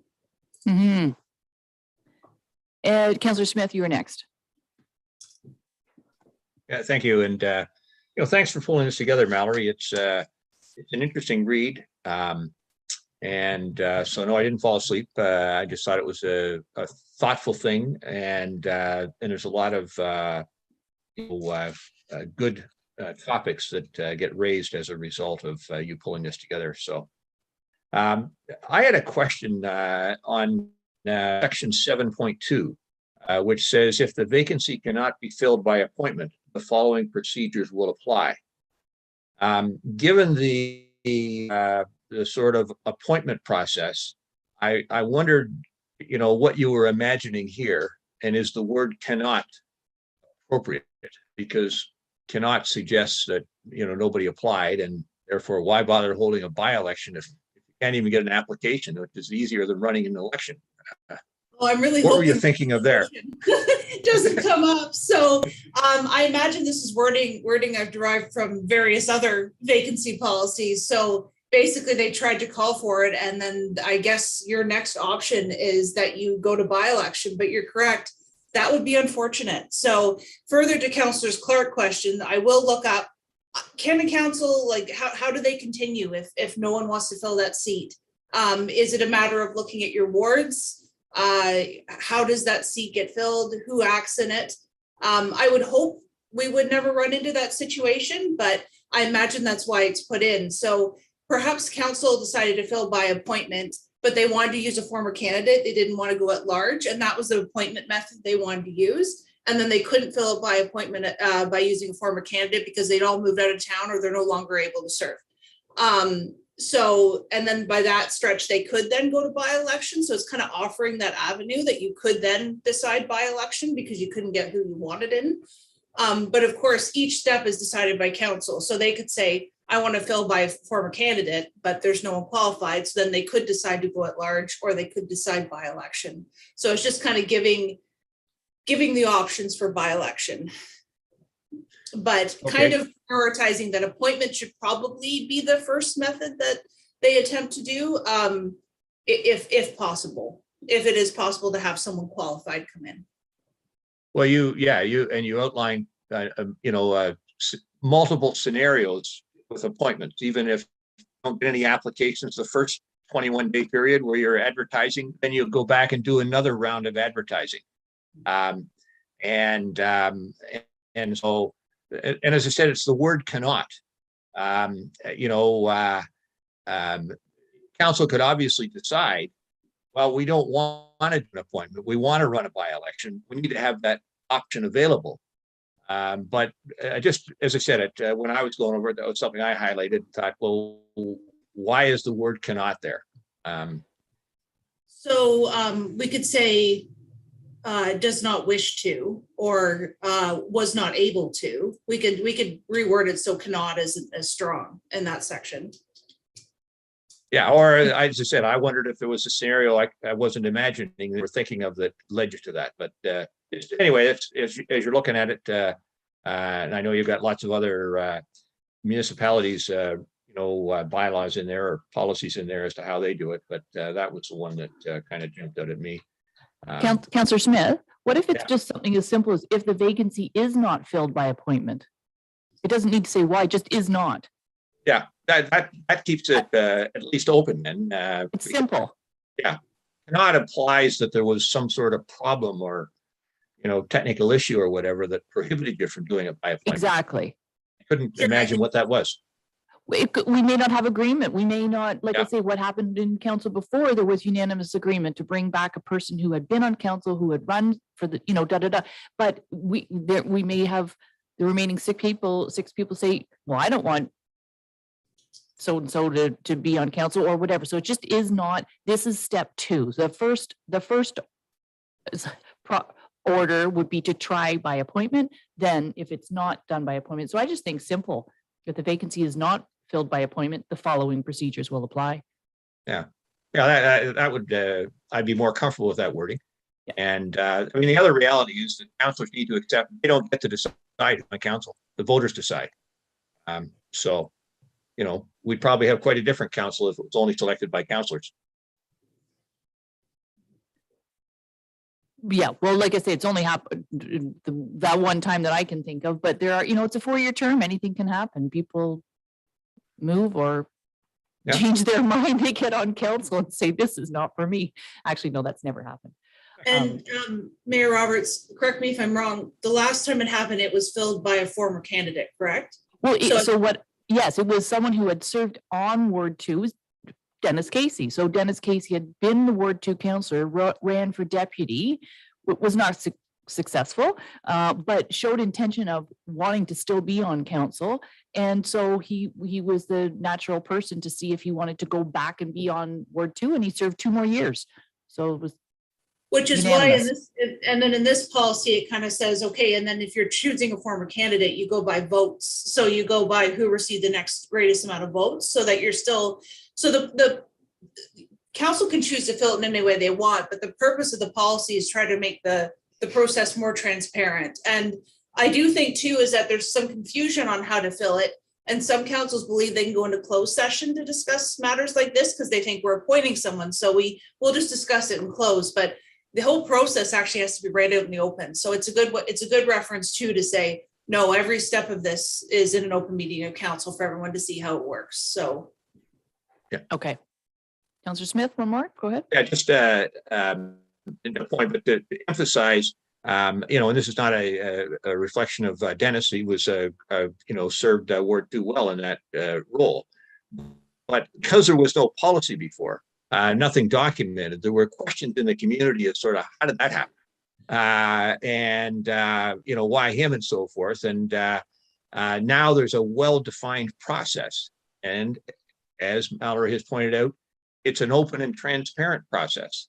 That is, enabling a more effective democracy in my mind. And so having something like this, even if you don't agree with every little part of it, the fact of the matter is there's a well-defined policy and people could look at it and say, okay, I know how this is going to happen. And that's the way our system ought to work. Thank you. Okay, so that's a fairly minor change. So I don't think there's any further questions. I don't see any further questions. So we could just with that tiny amendment, it says that we bring it back to regular council meeting on the 22nd. Okay. Okay. So I'll look to a mover and seconder for that then, Deputy Mayor Kennedy and Councillor Clark. Be it resolved that the Committee of the Whole acknowledges receipt of the draft council vacancy policy and further recommends that staff bring the council vacancy policy to the March 22nd regular meeting of council for adoption as amended. All in favor? Okay, and that's passed. Carried. Next, we have our council remuneration review, which we requested. We've seen this once before, but there's some more detail here.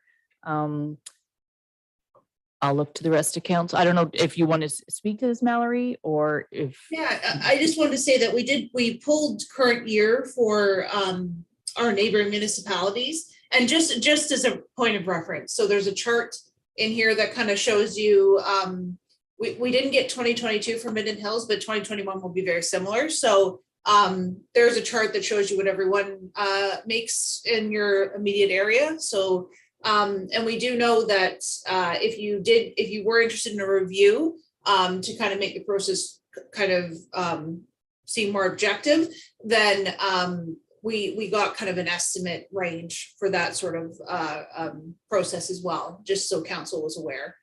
And I put together, it's still very much a draft because I imagine it will change, but a draft version of the bylaw that just shows that we're adding that unless on approved leave of council, you can miss one council meeting and one committee of the whole meeting. So that's kind of how that's worded now. And I put it to start when the new term starts, but again, that's up for discussion as well. So.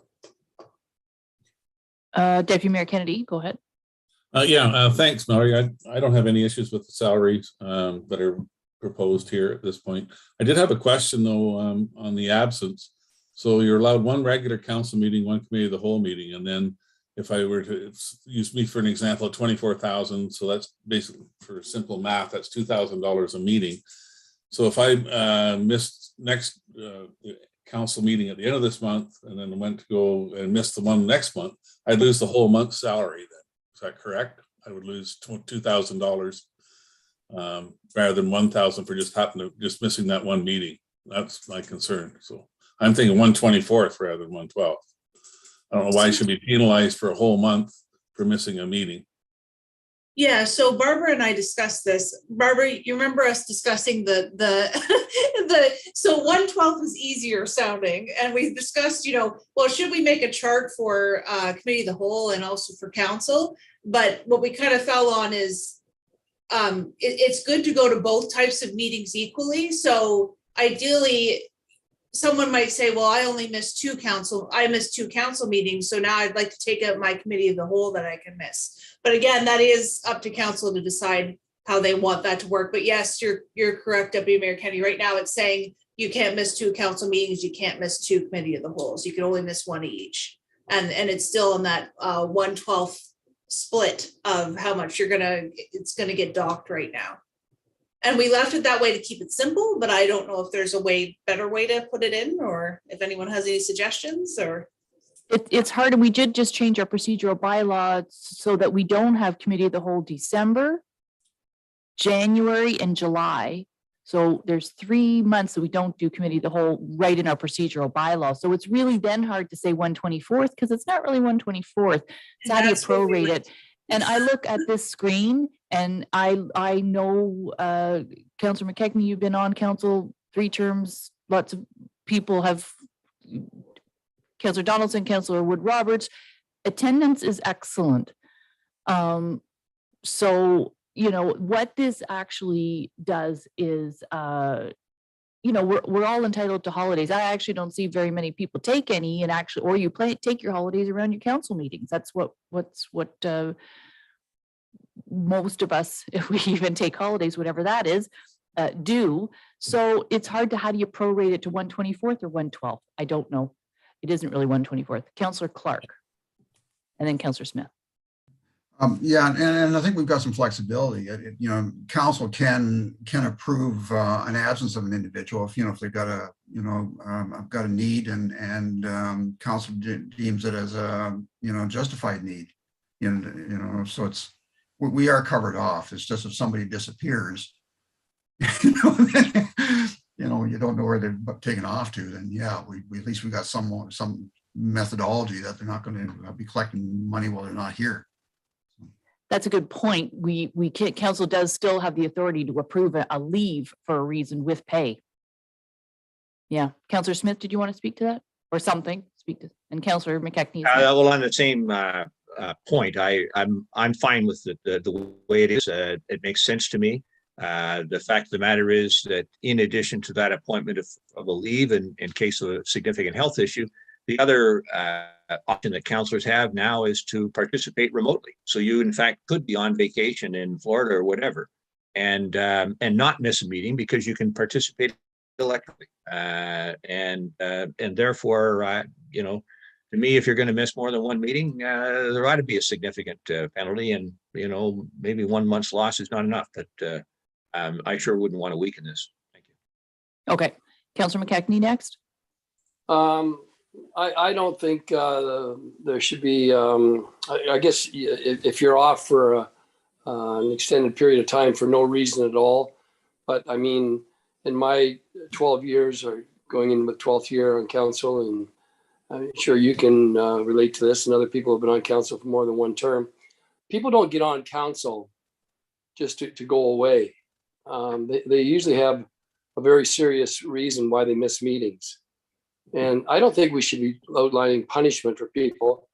If somebody goes away, it goes to Florida for 6 months and just says, well, I'm just going to do it from Zoom. Well, maybe we should pass a policy that will cover that you can't do that. But I mean, like sometimes people have reasons why they have to miss a meeting or two. And to lose $2,000 out of your pay, to me, is a lot of money. And people don't do it on purpose. Everybody gets on council, and I know myself, you're committed, and you're committed to this term, and there's nobody sitting in here thinking, well, how the hell am I going to get out of the March 22nd council meeting? We're all pumped to represent our community. So I know that we have to take care of the bad apple. There's always a bad apple. Maybe somebody wants to take advantage or whatever, break the rules. But to me, I'd like to see it more lenient, more understanding. Unless if somebody's got a problem, he's a bad apple, then definitely take his money away from him or her. Thank you. So out of the 12 months, though, you will still get paid if you miss one council meeting and one committee of the whole meeting. You get paid for that. It's the third meeting of one or the other that triggers the loss of salary. And I, there's only two ways to do it: 1/24th or 1/12th. I think that's the only thing in discussion. And otherwise, it's very hard to prorate. Mallory. I'm going to suggest something. I'm going to look to Barbara to if I'm not doing this properly. Another way to word it is to say councillors may have missed 2 meetings, and then in brackets say council or committee of the whole meetings per year without penalty. That way you could miss 2 councils or you could miss 2 committee of the wholes. But those are your 2 meetings, and those are the 2 types of meetings that we've said are so important that you can't miss 3 of either. Like you can't miss 3 of the mix. There must be a way to word it, not the way I think that works. Yeah. Barbara, go ahead. Yeah, I would agree. Either council or committee of the whole meeting. And then that will give the flexibility of whether it's 2 council meetings or 2 committee of the whole meetings or 1 council meeting or 1 committee of the whole meetings. So it would be the sum of 2 meetings. Okay, I see nods. I think that is where we want to land on that. And we're talking about vacations, which I don't even know what that is anymore, but it could be, I'm waiting for an MRI on my shoulder. It could be on the date I'm going to take the MRI appointment. I'm not going to wait another 2 months. So it could be absolutely any reason. So that gives every counselor or person to miss 2 meetings, whatever those 2 meetings are. And the 3rd meeting, it triggers it. It also gives the rest of council, the ability, as Councillor Clark had said, in the event of some unforeseen circumstance and someone needs a leave beyond that, then that's the discretion of council itself to continue with work with pay. Okay, so I think I can read it as written. We don't need to return to a future committee meeting. Oh, Councillor Smith, sorry, just looked up.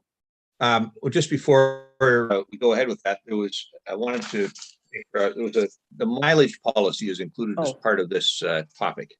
Yep. And I'd have to say that I don't claim mileage, so I wasn't kind of familiar with the detail of the policy or paying attention to the detail of the policy, but it struck me that there's a problem with our mileage policy. It's dated 2013, and the rate of 45 cents a kilometer, may have been effective in 2013. But if you're an employee of Dysart's, driving your personal vehicle, and you're only allowed to claim 45 cents a kilometer, the CRA for 2021 has a rate of 59 cents a kilometer. And so, as I said, for those employees that do need to utilize their own vehicle for traveling on Dysart business, it struck me that our policy needs to be updated. And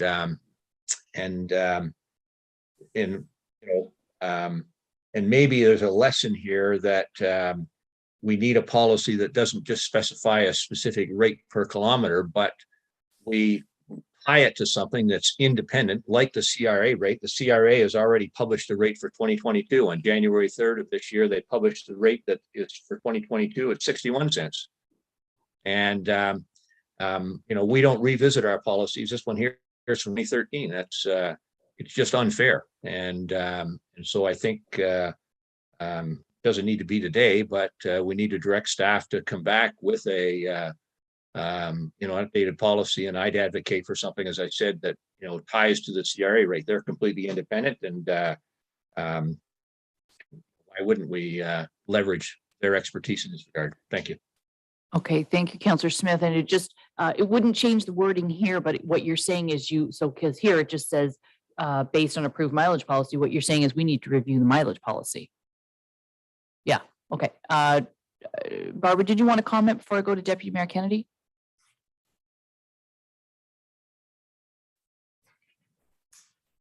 Yeah, staff can review the policy and come back to council with a recommendation.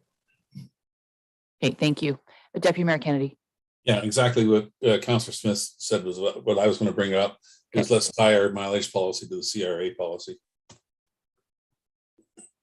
And to note the on 0.5 with the personal health account, we've had that now.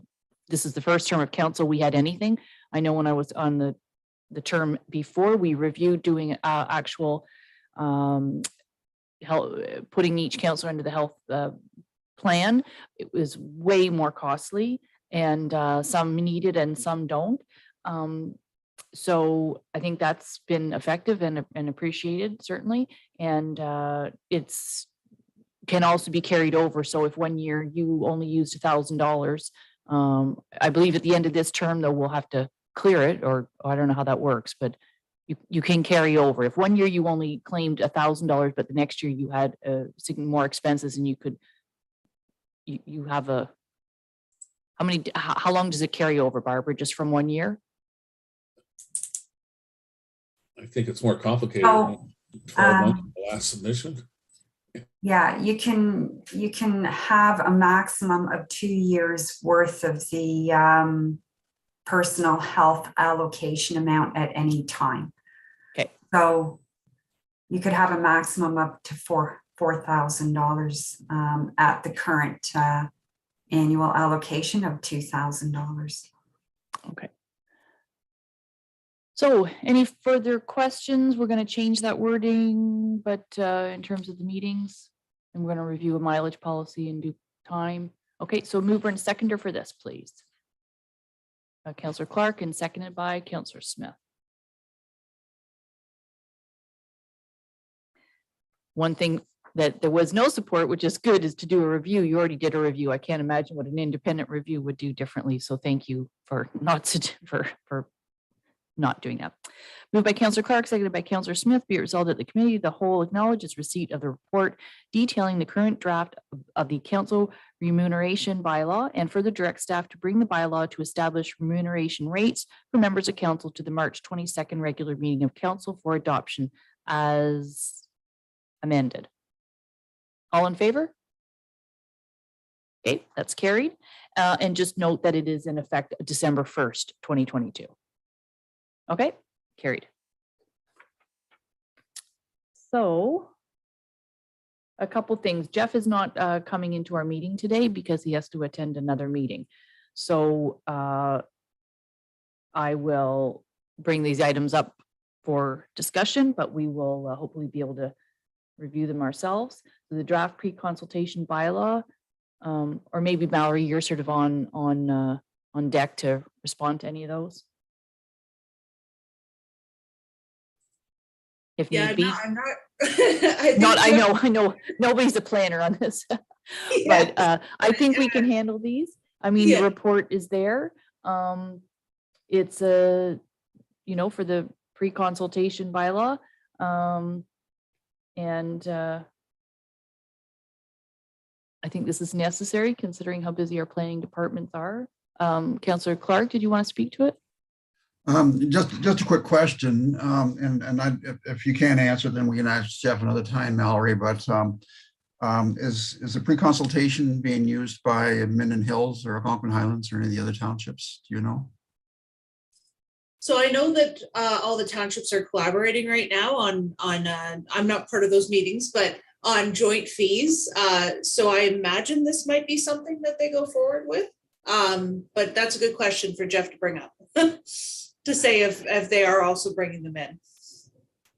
I believe so, Councillor Clark. I talked to Jeff this morning prior to the meeting, and he, again, due to the service delivery review and the collaboration between the planning departments, that's why we've got the rates now. I believe they may change. So any developers out there may want to hurry up and get their developments in sooner than later, because the next item on the agenda, which is the fees, are for now. So yes, other municipalities are working towards this. It's not to discourage, it's to recapture the cost of staff time and involvement in these processes. So basically the bylaw, because this is committee of the whole, we've got the report there. It comes back to the March 22nd meeting for approval. So Jeff will be in attendance at that meeting. So if there's any questions not answered, so I would suggest that we approve or recommend this, and then if Jeff's here on the 22nd, if we have any questions. So with that said, I'll look for a mover and a seconder. Councillor Smith, Councillor Wood Roberts. Be it resolved that the committee of the whole recommends that the proposed pre-consultation bylaw be brought to the March 22nd, 2022 council meeting for approval. All in favor? Okay, so that's carried. And then the fees. As again, I mentioned, this is in discussion at the, it's not at the county level, it's the intermunicipal collaboration level. It's not at the county, it's all the planners of the lower tiers and the county talking together. So I hope I was clear on that one. So there's the fee, again, that comes back to our March 22nd meeting. If there's any questions, we can ask Jeff at the time. So I'll look for a mover and a seconder for this. Deputy Mayor Kennedy and Councillor McKechnie. Be it resolved that the committee of the whole accepts the amendments to the fees and charges bylaw as written, and further recommends that the bylaw be brought to the March 22nd, 2022 council meeting for approval. All in favor? Okay, that's carried. So that concludes the open portion of our meeting. We have a small closed session. So what I'm going to do is we'll move into close and then just take a minute, turn your cameras off and let you know when we're in closed. So I need a mover and a seconder to go into closed. Councillor Donaldson, and sorry, I looked up, and Councillor Smith. Be resolved that the Committee of the Whole adjourn its regular meeting at 11:18 a.m. to discuss matters pursuant to Section 239 of the Municipal Act 2001 as amended pertaining to proposed disposition of land in the Township of Dysart, County Road 21 property, a trade secret or scientific, technical, commercial, financial, or labor relations information supplied in confidence to the municipality or local board, which, if disclosed, could be reasonably expected to prejudice significantly the competitive position or interfere significantly with the contractual or other negotiations of a person, group of persons, or organization. This is in the building department. So all in favor? Okay, so that's carried. So we are in closed. So just give it a minute till we're actually off screen.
Okay, we are back in open session and there's no report from closed today. So I'll just look to see if there's any notice of motion.